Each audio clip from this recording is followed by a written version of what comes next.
Verse 16. Woe to you blind guides who say, whoever swears by the temple, that's nothing, but whoever swears by the gold of the temple is obligated. Matthew 23 and verse 17. You fools and blind men, which is more important, the gold or the temple that sanctified the gold? And whoever swears by the altar, you say, that's nothing, but whoever swears by the offering upon it, he is obligated. You blind men, which is more important, the offering on the altar or the altar that sanctifies the offering? Therefore he who swears, swears both by the altar and by everything in it. And he who swears by the temple, swears both by the temple, by him who dwells in it. And he who swears by heaven, swears both by the throne of God and by him who sits upon it. మత్తయి సువార్త 23:16 నుండి మనం చూద్దాం.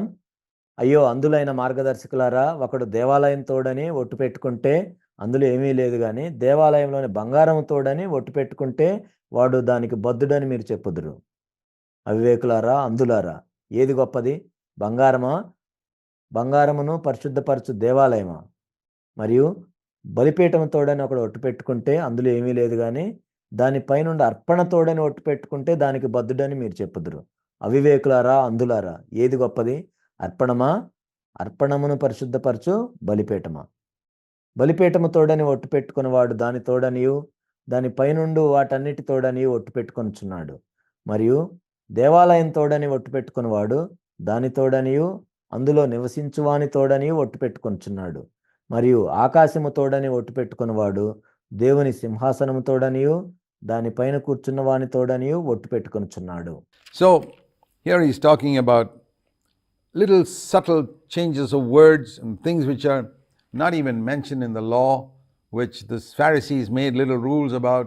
ఇక్కడ ప్రభు దేని గురించి మాట్లాడుతున్నారంటే ధర్మశాస్త్రంలో ప్రస్తావించని విషయాల గురించి. ఇక్కడ పరిసయ్యులు ఏం చేశారంటే వాళ్ళు ఏదో సొంత మాటలు చెప్పి దాని గురించి కొన్ని రూల్స్ లాగా చేశారు. Saying this is okay but that's not okay in the way you express certain words, and that's also very common among many Christians. ఇలా చేయొచ్చు కానీ అలా చేయకూడదు అని కొన్ని మాటలు ఏదో పొందుపరిచి వాళ్ళు చెప్తూ ఉంటారు. ఇది కూడా క్రైస్తవుల మధ్య సర్వసాధారణమే. Nitpicking about words, whether you said it the right way or not. వాళ్ళు ఎప్పుడు కూడా ఆ మాట అలా చెప్పావా అలా చెప్పలేదా అని పట్టుకుంటూ ఉంటారు. And in those days swearing was what they were thinking about. They had to swear, and Jesus taught us, by the way, in Matthew 5, they were not to swear at all. ఆ రోజుల్లో మనం చూసినట్లయితే వాళ్ళు ఒట్టు పెట్టుకుంటూ ఉండేవాళ్ళు. ఏ విధంగా ఒట్టు పెట్టుకోవాలో వాళ్ళు చెప్తూ ఉన్నారు. కానీ యేసు ప్రభు ఏం చెప్పారంటే మనము ఒట్టు పెట్టుకోకూడదు. So this business of swearing doesn't even apply to us. ఈ ఒట్టు పెట్టుకోవటం అనేది మనకేం అన్వయించబడదు. Because Jesus said don't swear by anything. When you say yes, it must be yes. When you say no, it must be no. యేసు ప్రభు ఏం చెప్పారంటే దేని గురించి ఒట్టు పెట్టుకోవటం అనేది ఉండకూడదు. నీ మాట అవును అంటే అవును, కాదంటే కాదు. But in those days swearing was accepted under the law. ఆ రోజుల్లో అయితే ధర్మశాస్త్రం కింద ఒట్టు పెట్టుకోవటం అనేది అంగీకరించబడింది. Because most of the time they told lies, and when a man was swearing, he was saying what he was really saying was by the temple or by the altar or by the sacrifice on the altar. ఎందుకంటే దాదాపుగా అన్నిసార్లు వాళ్ళు అబద్ధమే చెప్తుంటారు. కానీ ఎప్పుడైతే వాళ్ళు ఒట్టు పెట్టుకుంటారో దేవాలయం తోడాను, బలిపీఠం తోడాను, బలిపీఠం మీద అర్పణ తోడాను. I want to say that most of the time I tell lies, but right now I'm going to speak the truth. నేను దీని మీద ఒట్టు పెట్టుకొని ఏం చెప్తున్నా అంటే దాదాపుగా అన్నిసార్లు నేను అబద్ధమే చెబుతాను, కానీ ఇప్పుడైతే నిజమే చెబుతున్నాను. That's the purpose of swearing. ఒట్టు పెట్టుకోవటం యొక్క ఉద్దేశం అది. That means he's acknowledging that if he doesn't swear, he'll be telling lies. అంటే ఒట్టు పెట్టుకోకపోతే నేను అబద్ధాలు చెబుతానని చెప్తున్నాడు. Now we don't need that type of thing today. ఈనాడు మనకు అలాంటిదేం అవసరం లేదు. Not at all. అవసరమే లేదు. We don't swear by anything. మనం దేన్ని బట్టి ఒట్టు పెట్టుకోం. We say I speak the truth whether I swear or not. నేను ఒట్టు పెట్టుకున్నా ఒట్టు పెట్టుకోకపోయినా నేను ఎప్పుడు నిజమే చెప్తాను. My spoken word is as much of a commitment to what I believe and what I accept. నేను ఏదైతే నమ్ముతానో, ఏదైతే అంగీకరిస్తానో, నేను మాట్లాడిన మాటే దానికి కొలమానము. As if I had given a signed statement, signed in court on a proper stamp paper with a lot of witnesses. కోర్టులో ఒక stamp paper మీద నేను సంతకం పెట్టి అనేక సాక్షి సంతకాలు ఉంటే దానికి ఎంత విలువ ఉంటుందో నేను మాట్లాడిన మాట కూడా దానికి అంతే విలువ ఉంటుంది. It's as good as that, my spoken statement. That's how a Christian should be. I gave my word and I'll keep it. నేను నోటితో నేను చెప్పిన మాట కోర్టులో స్టాంప్ పేపర్కి ఎంత విలువ ఉంటుందో అంత విలువ ఉండాలి. ప్రతి క్రైస్తవుని యొక్క మాట కూడా ఆ విధంగా ఉండాలి. నేను మాట ఇచ్చాను, దాన్ని నిలబెట్టుకుంటాను. There's a verse in the Psalms which is a very interesting verse in this connection about are spoken words. It says in Psalm 15, who will dwell or abide, permanently live in God's tent? Who will dwell in God's holy hill? One of the conditions, there are many things spoken there. దీనికి సంబంధించి కీర్తనలు 15లో ఒక అద్భుతమైన మాట ఉంది. యెహోవా నీ గుడారములో అతిథిగా ఉండదగినవాడు ఎవడు? ఇక్కడ అనేక విషయాలు ఉన్నాయి. ఒక్క షరతు ఏంటంటే He walks with integrity, works righteousness, speaks the truth in his heart, యథార్థమైన ప్రవర్తన కలిగి నీతిని అనుసరించు హృదయపూర్వకంగా నిజం పలుకువాడే. does not slander with his tongue, does not take up any evil అట్టివాడు నాలుకతో కొండెమలాడు, తన చెలికానికి కీడు చేయడు. or reproach against neighbor, etc. And then it says, he honors those who fear the Lord, verse 4. And the last part of verse 4, he makes a promise. Let me paraphrase it. తన పొరుగువాని మీద నిందమోపడు, ఇలాంటివన్నీ ఉన్నాయి. అయితే 4వ వచనం చివరిలో మనం చూసినట్లయితే He makes a promise. And when he discovers that keeping that promise is going to hurt him, he doesn't change. అతడు ప్రమాణము చేయగా, అంటే అతడు ఇచ్చిన మాటను బట్టి అతనికి నష్టం కలిగినా కానీ ఆ మాట తప్పడు. He still goes by his word. అయినా కానీ తన మాట ప్రకారమే వెళ్తాడు. Amazing. Only such a person can live in God's holy hill. ఎంతో అద్భుతము. అలాంటి వ్యక్తి మాత్రమే దేవుని యొక్క పరిశుద్ధ పర్వతం మీద నివసించగలిగిన వాడు. I remember once, some years ago, I was selling some item. This is a fairly expensive item in my house, కొన్ని సంవత్సరాల క్రితం నాకు గుర్తుంది, మా ఇంట్లో ఒక ఖరీదైన వస్తువు నేను అమ్ముతున్నాను. which I didn't need anymore. అది నాకు ఇంకా అవసరం లేదు. Some type of musical instrument with its stand and box and everything. And I offered it to somebody for a certain price. అది ఒక సంగీత పరికరము, ఒక స్టాండ్ ఉంటుంది, బాక్స్ ఉంటుంది. అయితే నేను ఇంతకి ఇస్తానని ఒక వ్యక్తికి నేను చెప్పాను. And afterwards I discovered that it was actually costing much more than that. ఆ తర్వాత నేను తెలుసుకుంది ఏంటంటే దాని వెల అనేది అంతకంటే ఎక్కువ ఉంటుందని నాకు అర్థమైంది. And later on, a few days later, when he came to me, by the time I had realized that I had offered it at a much lower price. అనేక రోజుల తర్వాత ఆ వ్యక్తి నా దగ్గరికి వచ్చాడు. అయితే అప్పటికే నాకు అర్థమైంది చాలా తక్కువ రేటుకే నేను ఇస్తానని ఒప్పుకున్నానని. And I hadn't sold it. He hadn't made an agreement with me or any such thing. నేనేమి ఆ వ్యక్తికి అమ్మలేదు, ఎటువంటి అగ్రిమెంట్ చేసుకోలేదు.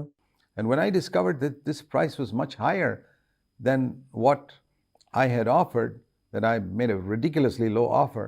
నేను ఎంతకైతే ఇస్తానని చెప్పానో అది చాలా తక్కువని, చాలా చాలా తక్కువకి ఇస్తానని నేను ఒప్పుకున్నాను. దాని రేటు చాలా ఎక్కువ ఉందని నాకు తెలిసినప్పుడు, And he came to get it. This is what the Lord said to me. దాన్ని తీసుకోవటానికి ఆ వ్యక్తి వచ్చినప్పుడు ప్రభు నాకు ఈ మాట చెప్పాడు. You gave your word, keep it. నువ్వు నీ మాట ఇచ్చావు, దాన్ని నిలబెట్టుకో. If it's a loss, let it be a loss. అది నష్టం అయితే నష్టం కానీ. It's more important for your integrity as a Christian that you're known as a man who keeps his word. I gave it. క్రైస్తవునిగా నీ యథార్థత ఎంతో ముఖ్యము. మాట నిలబెట్టుకునే వ్యక్తివి అని నువ్వు తెలియబడాలి. నేను ఇచ్చేశాను. I said, I don't care if I lose a few thousand rupees. కొన్ని వేల రూపాయలు నేను నష్టపోయినా పర్వాలేదు. But I want to be known as one who speaks the truth. I want to abide in the holy hill of the Lord. నేను సత్యమనే మాట్లాడే వ్యక్తిగా నేను తెలియబడాలి. నేను దేవుని యొక్క పరిశుద్ధ పర్వతం మీద నివసించేవాళ్ళలాగా ఉండాలి. I don't have to swear to do that. I could have told him, well, listen, I've changed my mind on that. I'm not selling it, or some excuse like that. ఆ విధంగా చేయడానికి నేనేం ఒట్టు పెట్టుకోవాల్సిన అవసరం లేదు. కావాలంటే ఆ వ్యక్తి నేను ఈ విధంగా చెప్పుండొచ్చు, నేను ఇప్పుడు దాన్ని నమ్మట్లేదు, నేను వేరే విధంగా ఆలోచిస్తున్నానని ఏదైనా చెప్పొచ్చు సాకు. Or, hey, I discovered that the price is much more, so I have to, change the price. లేదు లేదు, దీని రేట్ ఇంకా ఎంతో ఎక్కువ అని నాకు తెలిసింది, ఇప్పుడు నేను రేటు పెంచుతానని అనొచ్చు. But I had given my word. కానీ నా మాట ఇచ్చాను నేను. It's in these little things I find that the Lord tests us. I believe that the Lord tested me. ఇలాంటి చిన్న చిన్న విషయాల్లోనే దేవుడు పరీక్షిస్తాడు. దేవుడు నన్ను పరీక్షించాడని నేను అనుకుంటున్నాను. And what he gave me in terms of anointing and holiness and power. కానీ దానికి బదులుగా దేవుడు నాకేమిచ్చాడంటే నాకు అభిషేకం ఇచ్చాడు, పరిశుద్ధతనిచ్చాడు, శక్తినిచ్చాడు. Was a million times more than that little bit of money. ఆ కొంచెం డబ్బు కంటే కూడా కొన్ని లక్షల రెట్లు ఇవి గొప్పవి. I wonder whether you realize how much you lose when you are not a person of integrity, when your yes is not yes and your no is not no.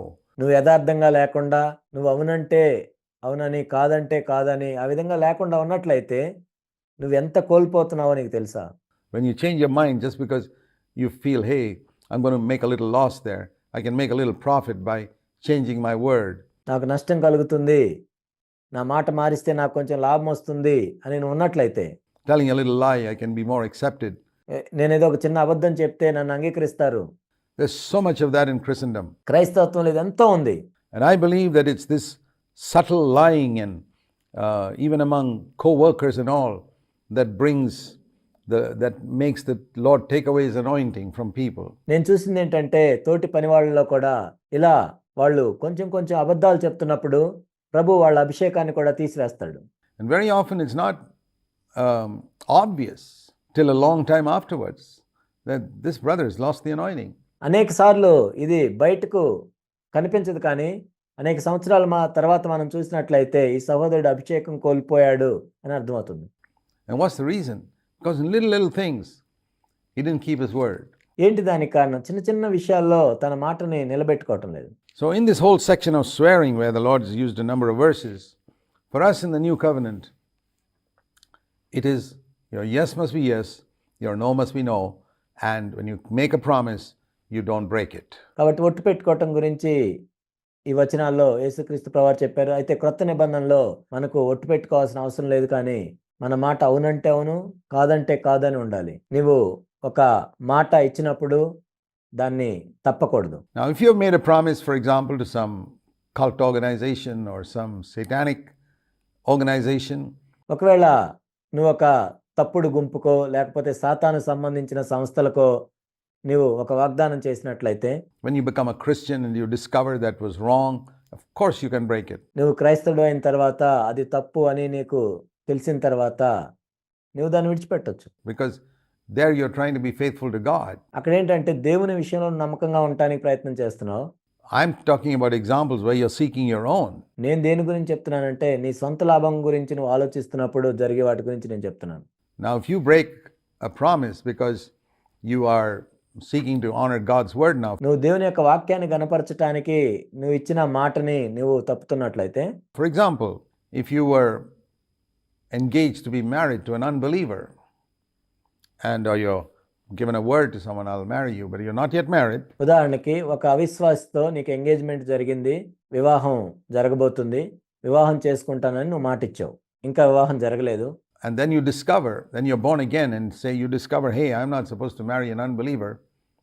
You can break your word. ఆ తర్వాత నువ్వు తిరిగి జన్మించావు, తిరిగి జన్మించిన వ్యక్తిగా ఒక అవిశ్వాసిని వివాహం చేసుకోకూడదని నువ్వు చూసావు, అప్పుడు నీ మాటను వెనక్కి తీసుకోవచ్చు. Because now you have to obey God, who's a higher authority, who says don't be unequally yoked together with unbelievers. ఎందుకంటే ఇప్పుడు నువ్వు దేవునికి విధేయత చూపించాలి. ఆయన అందరికంటే పైన అధికారం కలిగిన వ్యక్తి, అవిశ్వాసులతో జోడిగా ఉండకూడదని ఆయనే చెప్పాడు.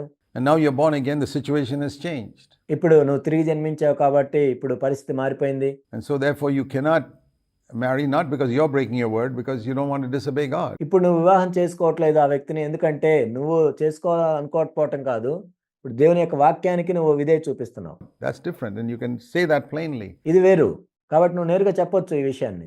I would very much love to marry you, but I'm sorry I can't, because my loyalty to God is first, and He's told me that I must not marry an unbeliever. నేను వివాహం చేసుకోవాలని నాకు ఉంది, కానీ నేను చేసుకోలేను, ఎందుకంటే నేను ప్రభువుకే విధేయత చూపించాలి, అవిశ్వాసిని వివాహం చేసుకోకూడదని ఆయనే చెప్పారు.